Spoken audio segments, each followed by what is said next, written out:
sebenarnya agak aneh ya, karena biasanya orang sakit itu kan kehilangan nafsu makan ya. Tapi bisa jadi mungkin ketika Pak Edison Siombing ini sedang sakit, tubuhnya itu meminta, badan kita kan sebenarnya bisa minta ya, meminta protein. Jadi dipiculah rasa lapar gitu. Atau penyakit-penyakit yang diderita oleh Pak Siombing ini berkaitan dengan metabolisme, berkaitan dengan penggunaan gula misalnya. Nah, itu akan memicu rasa lapar. Tapi Pak Edison Siombing mungkin harus cek lagi, kenapa kok makan cuman sekali sehari gitu. Apakah sudah membiasakan diri untuk makan sehari sekali sehingga lama-lama, karena badan kita bisa adaptasi. Itulah sebabnya orang-orang yang biasa puasa ya biasa aja, nggak lapar nggak apa kan. Sekalipun dia cuman 1 kali makan dalam sehari, kalau udah kebiasa, tubuh akan adaptasi. Tubuh akan melakukan adaptasi. Tapi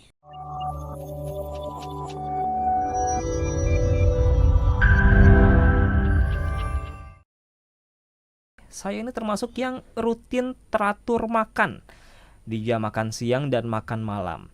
Nah, yang saya mau tanyakan, beberapa kali kadang suka telat makan, itu bisa jadi pusing di kepala. Wah, sama kayak saya nih. Kalau curhat ke istri, bilangnya itu pasti masuk angin karena telat makan. Betul nggak, Dok? Boleh nggak konsumsi obat pusing? Saya termasuk juga nih salah satu yang merasakan. Kalau udah, apalagi saya, Dok ya, udah berapa 2 jam 3 jam aja telat makan, pasti pusing dan abis makan langsung minum obat pusing. Nah, itu boleh nggak, Dok? kalau saya pusingnya kalau telat gajian. Mana mungkin sih telat gajian si seorang dokter. Enggak ya. Jadi terima kasih, selamat malam Pak Nofri. Memang pada orang yang rutin makan, kalau dia tiba-tiba terlambat makan, badannya kan sudah mengantisipasi, udah mengirimkan sinyal-sinyal lapar. Tapi kalau dicuekin, nah gula di dalam darahnya akan makin turun.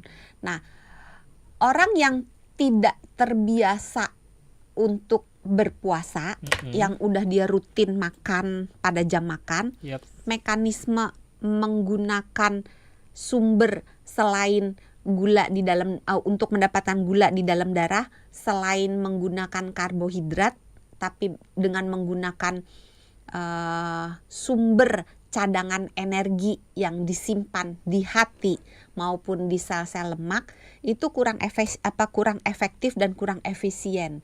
Akibatnya ada jeda antara tubuh yang sedang terbiasa menggunakan sumber energi dari karbohidrat, ketika di switch ke sumber energi yang selain karbohidrat, misalnya sumber cadangan di dalam badan kita. Jadi kalau kita makan, makanan kita kan dipakai untuk berfungsinya badan kita. Sisanya, kalau kita makannya lebih banyak, sisanya disimpan di hati, plus di sel otot, plus kalau masih banyak lagi ditampung di sel lemak. Nah, pada saat kayak Pak Nofri ini terlambat makan, maka cadangan-cadangan yang ada di hati, di otot, di sel lemak akan diambil untuk dibakar jadi kepake semua tuh energi. Nah, pada beberapa orang tidak terlalu cepat nih pergantian sumber energi ini, sehingga timbul gejala-gejala gula darahnya ngedrop. Pusing lah ya. Pusing lah, gemeteran lah, keringet dingin, terus nggak bisa mikir. Nah, itu akan sebenarnya pada Pak Nofri ketika dia mengalami gejala akibat telat makan ini yang pusing dan sebagainya, itu akan cepat hilang kalau dia diberi karbohidrat sederhana. Itulah sebabnya saya tidak mengatakan bahwa karbohidrat sederhana itu musuh. Karbo sederhana itu apa?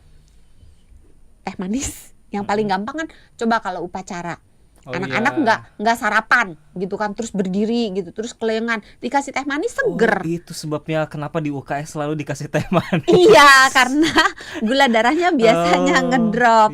Makanya nggak bisa, kok kalau misalnya teh manis jelek, lah kenapa dikasih teh manis gitu kan. Jadi bukan solusinya obat pusing, tapi kasih aja teh manis ya. Iya, atau kalau nggak ada teh manis, kasih gula pasir atau kasih madu atau minum jus jus buah, atau paling gampang makan permen, tapi permen yang bergula ya, jangan permen yang kan sekarang banyak permen yang gak ada gulanya.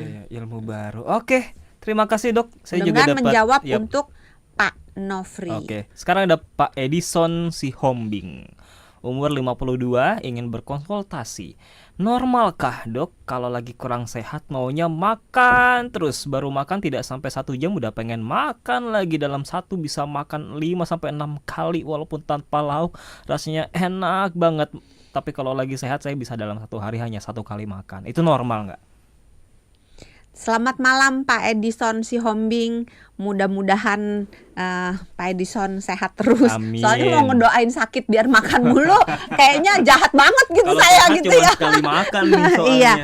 Sebenarnya agak aneh ya, karena biasanya orang sakit itu kan kehilangan nafsu makan ya.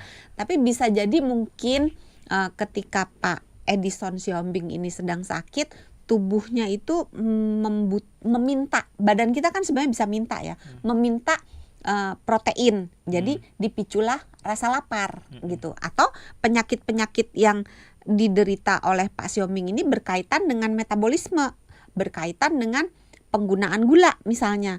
Nah, itu akan memicu rasa lapar. Tapi Pak Edison Sihombing mungkin harus cek lagi, kenapa kok makan cuman sekali sehari gitu. Apakah sudah membiasakan diri untuk makan sehari sekali sehingga lama-lama, karena badan kita bisa adaptasi. Itulah sebabnya orang-orang yang biasa puasa ya biasa aja, nggak lapar nggak apa kan. Sekalipun dia cuman 1 kali makan dalam sehari, kalau udah kebiasa tubuh akan adaptasi. Tubuh akan melakukan adaptasi, tapi ada tapinya. Pak Edison harus memastikan bahwa kalau memang dia biasa makan sekali sehari, harus memastikan bahwa jumlah seluruh nutrisi yang dibutuhkan dalam 1 kali 24 jam itu terpenuhi di waktu 1 kali makan itu, yang sebenarnya agak sulit. Solusinya gimana nih? Apakah harus cek darah dulu ke dokter atau gimana supaya bisa tahu ya, ini? Dilakukan refleksi dulu, cukup enggak? Contoh nih dari protein aja. Protein itu orang umumnya butuh sekitar 0,8 sampai mungkin sekitar 2 gram per kilogram berat badan. Tapi biasanya orang umum sehat itu saya ambilnya sekitar 1 sampai 1,2. Anggaplah 1 ya. Kalau 1 gram per kilogram berat badan, misalnya Pak Edison anggaplah beratnya 70 kilo, anggap ya. 75 deh biar ngitungnya gampang. 75 kilo misalnya. Maka 75 kilo dikali 1 gram, maka dalam 1 hari Pak Edison itu membutuhkan 75 gram protein untuk dia bisa mempertahankan kesehatannya. Kalau dia nggak ada penyakit yang lain-lain ya. Nah, 75 gram protein itu harus dipenuhi dalam waktu 1 kali makan. Sementara kita makan dada ayam itu cuman sekitar 30-an. Jadi kalau untuk mencapai 75 gram dia harus makan dada ayam gede banget kan, 2 atau 3 gitu loh. Jadi hati-hati jangan sampai nanti kurang nutrisi untuk Pak Edison. Ya ini katanya udah dari dulu memang gak lapar. Ya itu karena rasa laparnya itu akan diadaptasikan. Karena kalau kita biasa makan 1 hari sekali, ya di luar jam makan badan kita udah dicuekin mulu, nggak dikasih makan, lama-lama dia ya udahlah, udah dididik dalam tanda kutip. Satu lagi adalah berat badannya tidak boleh naik atau turun. Siapa nih? Pak Edison ini. Kenapa nggak boleh naik, nggak boleh turun? Nah itu dia, mungkin harus ada, kita lanjut konsultasi mungkin ya, terpisah dicek ya dulu ya, dicek dulu apakah ini di dalam tubuhnya sudah terpenuhi belum nutrisinya. Oke, 3 menit kalau terpenuhi nggak masalah. 3 menit lagi mungkin masih cukup, 1 lagi ya dok ya. Boleh. Kita ke Pak Yohanes Budiono sekarang. Mau tanya apakah bisa orang yang stres, katanya pelariannya makanan ini bisa dihilangkan. Kalau saya IF itu biasanya kalau pagi lapar saya beri kopi hangat, nanti baru laparnya bisa jam 1 atau jam 2 siang. Buka puasanya itu kadang dengan 2 telur rebus. Yang mau ditanya stresnya atau IF-nya? Mungkin bisa sekaligus. Waktu juga cukup. Ya udah stres aja deh ya. Karena kalau IF banyak video-video saya tentang IF, tinggal dibuka aja di Sonora. Di YouTube-nya Sonora ditonton tentang IF. Tentang stres. Kalau manusia stres, otak, ingat ya, otak kita itu masih otak zaman purba. Jadi kalau kita stres, kita menghadapi ancaman zaman purba itu bentuknya kebanyakan fisik. Nggak ada tuh ancaman zaman purba dikejar deadline, nggak ada. Pasti antara lu dikejar sama hewan yang mau makan lu, atau lu ngejar buruan gitu, ya kan? Nah, itu semua membutuhkan kalori yang tersedia cepat. Maka ketika kita stres, badan kita akan meningkatkan gula dalam darah. Nah, zaman sekarang stresnya kita kan nggak ada yang fisik. Jadi ketika kita merasakan sesuatu ancamannya itu misalnya deadline, misalnya stres perekonomian, stres apapun yang bukan fisik, maka badan kita kan tidak meresponnya dengan lari atau kita ngejar atau lari karena dikejar gitu. Badan kita duduk aja kan, baring-baring duduk gitu. Nah, gula darah yang udah terlanjur tinggi nggak dipakai kan, direspon oleh tubuh. Gula tinggi nih, paniklah badan kita, dikirim insulinnya dikirim akan lebih banyak karena gulanya naik kan, maka insulin akan menurunkan gula darah. Ketika gula darah turun, yang terjadi kita akan rasa lapar. Nggak ada. Makanya orang kalau stres kebanyakan makan, walaupun tidak semua ya. Ada juga orang yang stres malah nggak makan. Ada solusinya nggak nih buat ngilanginnya? Solusinya redakan stresnya. Meredakan stres, mau kemudian menyelesaikan sumber stresnya. Tapi jangan belum apa-apa redakan sumber stresnya. Ya susah, orang lu sendiri aja nggak tenang. Orang yang tidak tenang tidak bisa berpikir, tidak bisa melakukan perencanaan yang baik untuk menyelesaikan masalahnya. Oke deh kalau gitu.